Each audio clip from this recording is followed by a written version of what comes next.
তোমার সাথে রোজা অবস্থায় কেউ যদি ঝগড়া করে, তোমারে যদি মন্দ কিছু বলে, গালি দেয়, তুমি বলে দিও ভাইয়া আমি রোজাদার। রোজাদার গালি দেয় না,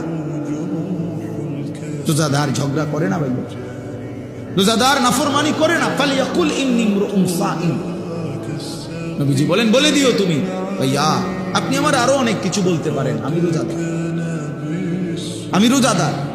রোজাদার গালি দেন। রাসূলুল্লাহ সাল্লাল্লাহু আলাইহি ওয়াসাল্লাম বলেন লাইসাল মুমিনু বিত্তাআন ওয়ালাল লাআন ওয়ালাল ফাহিশ ওয়ালাল বাদী।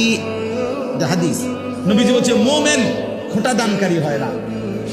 খাবাইয়া 10 টাকা খাবাইয়া আবার এক সপ্তাহ পরে বড় এদিনও তো করে 10 টাকা খাবাইয়া, আমরা এতে না খাওয়ানি ভালো ছিল।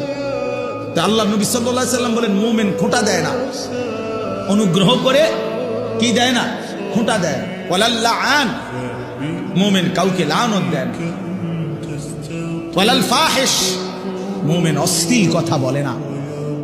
ওয়ালাল বাদী, মুমিন নোংরা চরিত্রের হয় না।